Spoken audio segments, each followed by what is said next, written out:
A world beneath our own, silent, unknowable, vast beyond comprehension. It is a place of beauty, of wonder, but also of terror. There are parts of this endless abyss where logic unravels, where the rules of time and space begin to break. And there is one place, feared more than any other.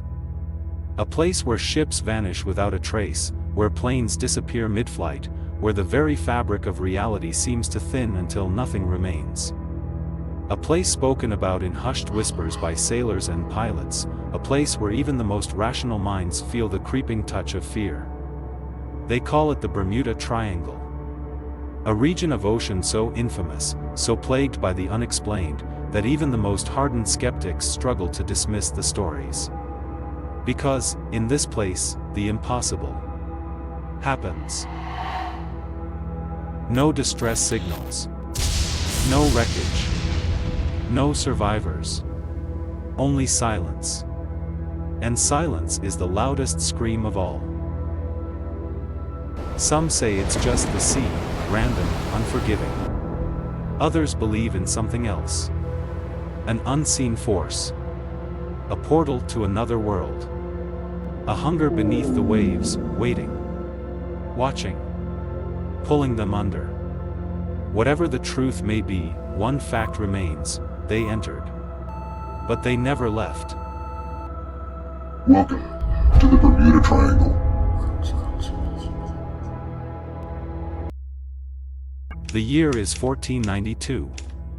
Christopher Columbus, the man who will be remembered for changing the course of history, sails across the vast Atlantic with his crew, unknowingly drifting toward a place that will haunt sailors for centuries. The journey has been long. The men weary. The ocean stretches endlessly in all directions, its surface dark and still, reflecting the sky like an unbroken mirror. But something is wrong. The air is thick, suffocating. The silence unnatural. The wind has stopped, yet the ship moves as if pulled by unseen hands. Then, the compass spins wildly. The crew watches in confusion, then in fear, as their one instrument of guidance becomes useless in an instant. And then, the lights appear. At first, they believe them to be stars, reflections on the water. But they are too low. Too close. The lights hover, unmoving, watching. The air hums, a low vibration that seems to resonate through the bones of every man on board. Columbus, though a man of reason, feels it, something unseen, something ancient lurking beneath the surface. And then, without warning, a flame.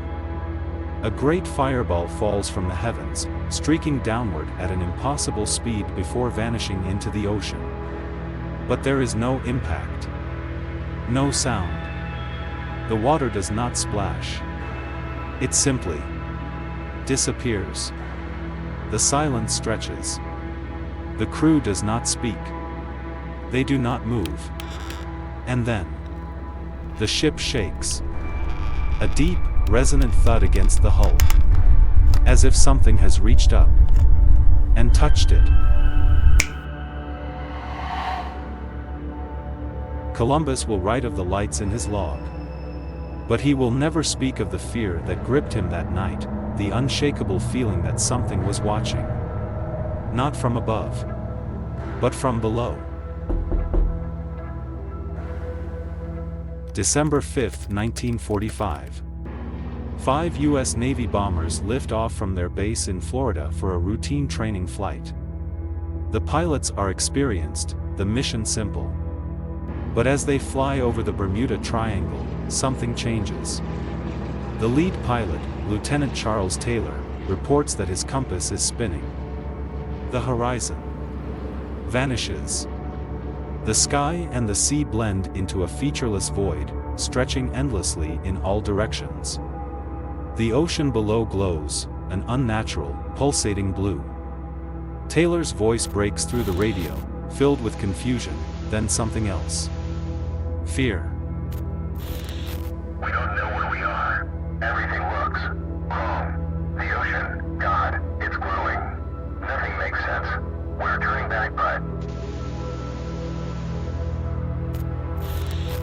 The planes attempt to return. But they never do. One by one, their signals fade into the abyss. Search teams comb the ocean for weeks. No wreckage. No oil slicks. No floating debris. It's as if the sky simple swallowed them whole.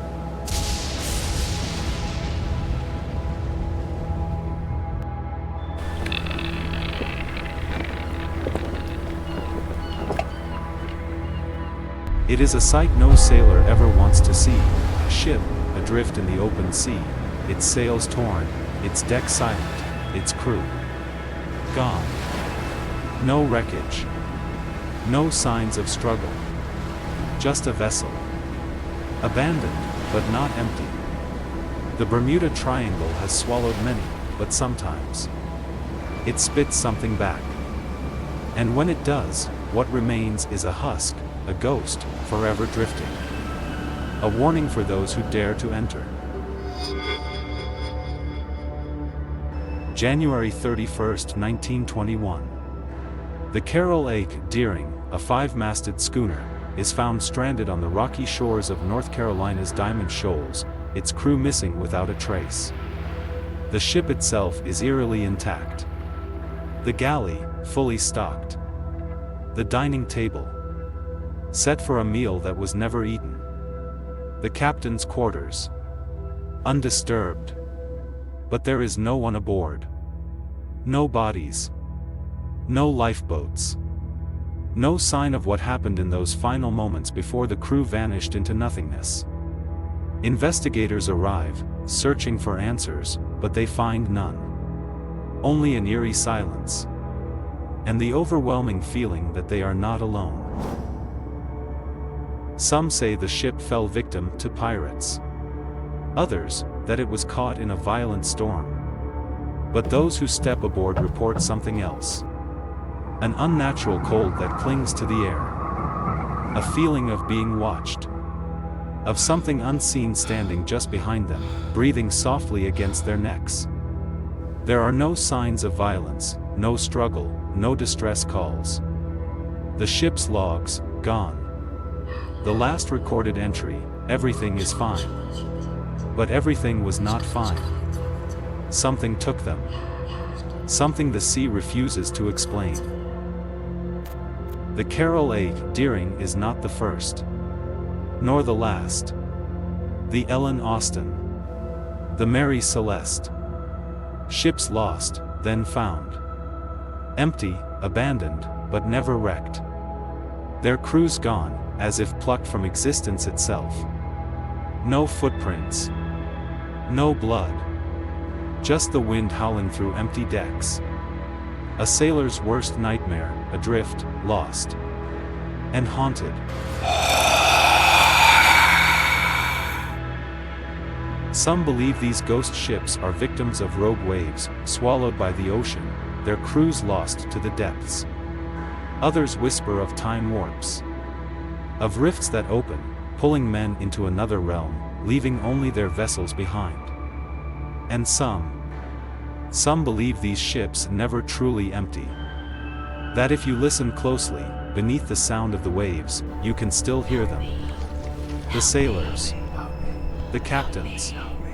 The voices of the lost, calling from the abyss, waiting for someone, anyone, to listen. But the sea keeps its secrets well. And some mysteries are never meant to be solved. The Bermuda Triangle does not give answers. It only takes ships, planes, people, hundreds gone, thousands lost. And yet, the ocean remains silent, keeping its secrets locked away beneath the waves. Is it just misfortune? A trick of nature? Or is there something else? A force beyond human comprehension, waiting. Watching. Waiting for the next soul to claim. Some mysteries are never meant to be solved. The only question that remains is when the triangle will take again.